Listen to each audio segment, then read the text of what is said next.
Vamos lá, Simone. Eu converso agora com o meu convidado especial para uma conversa ao vivo nesta quinta-feira, que é Felipe Cardoso. Felipe Cardoso é especialista em inteligência de mercado na StoneX. Nós vamos falar sobre mercado, especialmente mercado de açúcar. Meu caro Felipe, muito boa noite. Muito obrigado por nos atender mais uma vez aqui no nosso programa.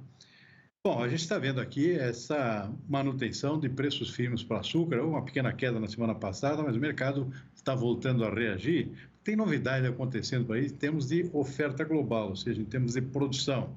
Hoje, pelo que eu vi aqui, tivemos uma nova reação dos preços aqui por conta, entre outros fatores, de uma redução por parte do SE aqui na estimativa da produção da Tailândia, que é outro país importante exportador, juntamente com a Índia, que também vem sofrendo por problemas climáticos. Tudo isso vem mantendo os preços aquecidos do açúcar no mercado internacional. Como é que você está enxergando esse momento? Conta para a gente, vamos dar uma refrescada aqui, o que está influenciando o mercado de açúcar nesse momento, que é de início de um novo ano comercial internacional, é outubro, né? Felipe, conta para a gente. Muito boa noite. Isso mesmo, Silmar. Boa noite a todos que nos assistem. Esse ponto que você trouxe é bastante importante relacionado à Tailândia. A gente também pode trazer os mesmos fatores que têm prejudicado a safra na Tailândia para a safra da Índia, que são, depois do Brasil, os principais produtores e exportadores de açúcar no mundo. O principal problema que a gente tem nos players asiáticos hoje foi o desenvolvimento climático durante o ano de 2023, principalmente o período de monções no Sudeste Asiático. Então, as chuvas vieram bastante desregulares para esses locais, bem abaixo das regiões, principalmente as regiões canavieiras desses países, e isso traz uma quebra de safra, uma perspectiva de quebra de safra agora para o ciclo 23-24, que se iniciou agora no mês de outubro.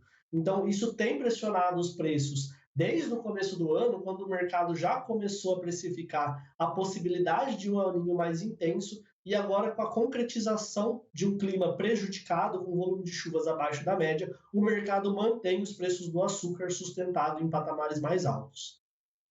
Bom, já tem saído em função disso, de quebra da produção asiática, algumas estimativas sobre um déficit de oferta de açúcar no mercado internacional para essa nova temporada. Alguns dados aí falam em 3 milhões e 200 mil toneladas, por exemplo. Qual é o número de vocês? Vocês estão apostando também num déficit de oferta para essa nova temporada 23-24?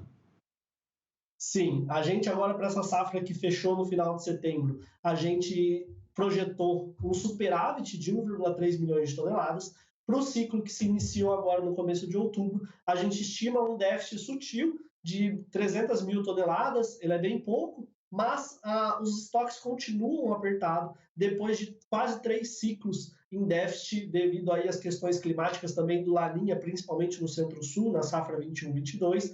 Então, isso acabou prejudicando principalmente os estoques internacionais. Hoje a gente tem o Brasil como principal produtor e exportador de açúcar, o Brasil entrando aí no período de entre-safra a partir de novembro, então isso deve continuar pressionando os estoques internacionais, os preços em patamares mais altos. Em termos de estimativas, tem algumas estimativas apontando aqui a possibilidade da Índia não ter nada para exportar esse ano, até por uma decisão política de reter a produção menor no mercado interno. Se confirma isso? Existe essa possibilidade? Sim, exatamente. A Índia ela veio no decorrer do ano esperando as chuvas de monções para ver qual que seria a produtividade, o potencial produtivo do país, e como essas chuvas vieram desregulares, o governo, para manter a demanda interna, o consumo doméstico garantido, ele zerou as exportações, a decisão de exportação para essa nova temporada. Óbvio que se a gente tiver algum desempenho acima da média, em Karnataka principalmente, ou Maharashtra, que tem aí um prejuízo maior estimado, a gente pode ter um governo indiano liberando alguns volumes de exportação, até para o país poder aproveitar, caso os preços estejam mais elevados, mas até o momento a decisão do governo indiano é de zerar as exportações, justamente para manter o consumo doméstico garantido dentro do país. Bom, dentro desse cenário, eu acho que já dá para apostar aqui na manutenção de preços elevados do açúcar também ao longo do primeiro semestre do ano que vem, né? Já dá para antecipar esse tipo de tendência, por exemplo? O mercado já espera, sazonalmente, os preços do açúcar se mantêm em patamares mais elevados, principalmente no final do último trimestre do ano e no primeiro trimestre, que é o período de entre-safra do Centro-Sul. O que pode trazer um cenário um pouco menos altista, uma alta um pouco menos intensa? É um prolongamento da safra do Centro-Sul, então o Centro-Sul ele tem registrado um volume de produtividade acima do normal, batendo recordes, inclusive, de TCH, e isso coloca um volume de cana maior no mercado e o mix de açúcar no Centro-Sul tem se mostrado cada vez mais elevado. Então, a safra do Centro-Sul esticando até a primeira quinzena de dezembro, por exemplo, pode segurar um pouco essa elevação das altas dos preços. E a safra seguinte do Centro-Sul, que deve, inclusive, começar antecipadamente, começar em março, deve colocar ainda mais cana no mercado, de acordo com as nossas expectativas, chegando aí próximo das 630 milhões de toneladas. Então, o Centro-Sul deve ser um fator baixista para o mercado, a não ser que a gente tenha problemas climáticos, principalmente com excesso de chuvas, principalmente no estado de São Paulo, Minas Gerais, Paraná. A gente deve ter os preços, apesar de em patamares mais altos, um pouco mais controlado pela produção açucareira do Brasil. Ou seja, você já imagina aqui a manutenção, por conta até desses preços elevados, uma safra ainda maior na próxima temporada, é isso?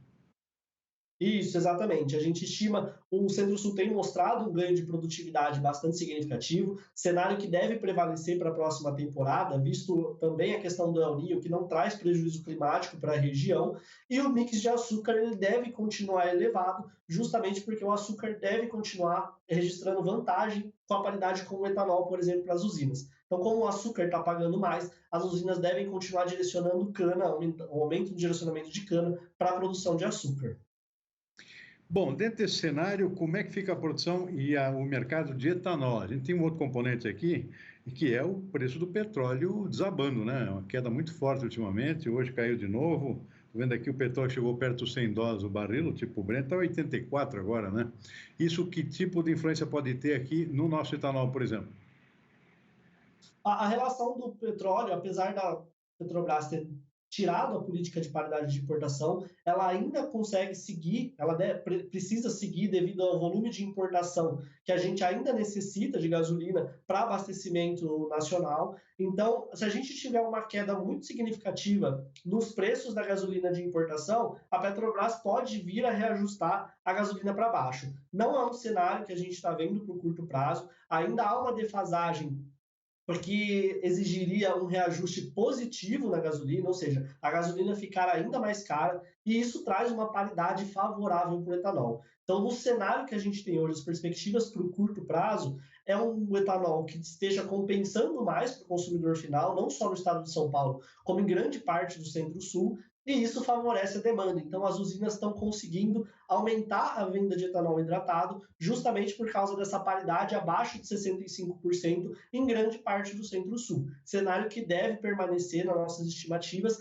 até dezembro, que é quando o período Centro-Sul entra em entre-safra, diminui a oferta de etanol e o preço acaba se elevando, a paridade acaba ficando um pouco acima de 70%. Mas até o final de dezembro, a gente estima que o etanol mantém essa vantagem em relação à gasolina e aumente a sua demanda no mercado nacional.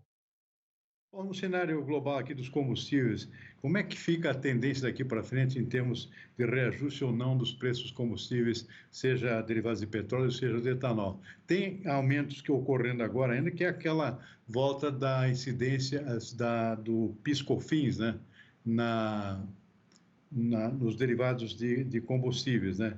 Isso ainda tem reajustes pela frente, né?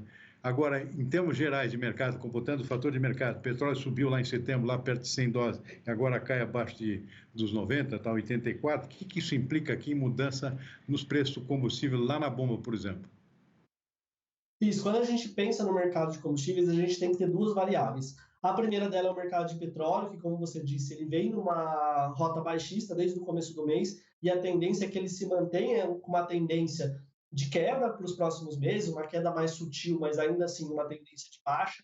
E o outro fator é o dólar, que em contrapartida a gente está vendo as cotações do dólar aumentando. Então, de certa forma, no final do dia, a gente pode, mesmo com o petróleo caindo, ter reajustes de alta. Então, a gente tem hoje, quando a gente vê a defasagem da gasolina, a gasolina importada ela está mais cara do que a gasolina nacional, então para a Petrobras ter algum reajuste, ela teria que ser de alta nesse momento, mas a gente pode vir a ter essa inversão desse cenário. Só que a estatal, como ela não segue mais a política tão à risca como ela estava seguindo anteriormente, esses reajustes podem demorar mais para acontecer. Então, hoje a gente não tem uma previsibilidade de quando esses reajustes acontecem, tanto para o diesel quanto para a gasolina, mas eles acontecem de acordo com a estratégia da estatal, que pode absorver esses custos, visto a questão da estratégia deles ali dentro, de reajuste ou não reajuste. Hoje a gente tem um fator mais competitivo para o hidratado, mas caso a gente tenha um reajuste de queda na gasolina, esse cenário pode se alterar, uma vez que o etanol vendido pela usina, ele está próximo do custo de operação, onde a usina não tem muito mais espaço para ceder para manter a competitividade. E além dos estoques de etanol estarem bastante elevados nas usinas, visto a alta safra que a gente está tendo de cana-de-açúcar. Então, tanto para a gasolina quanto para o diesel, fica a critério da estatal quando realizar esses reajustes, e a gente tem que sempre olhar o mercado de petróleo e o mercado do dólar. Você citou um dado importante que é a questão do mercado de câmbio. O dólar tem subido aqui, acompanhando. Aliás, tem todos os fatores importantes por trás disso, que é a questão da eventual novo aumento da taxa de juros nos Estados Unidos, né?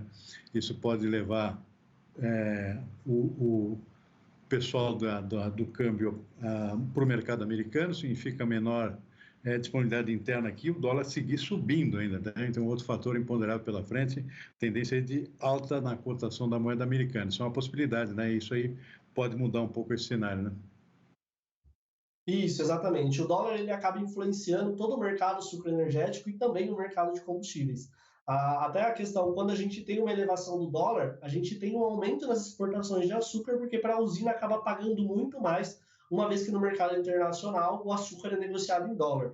Então ele acaba tendo essa influência também no mercado de etanol, porque se a usina está vendendo mais açúcar, ela produz menos etanol, e isso pode elevar os preços do etanol também no cenário nacional. Então, o câmbio ele acaba sendo uma conexão e um fator para todas as commodities quando a gente olha o mercado internacional.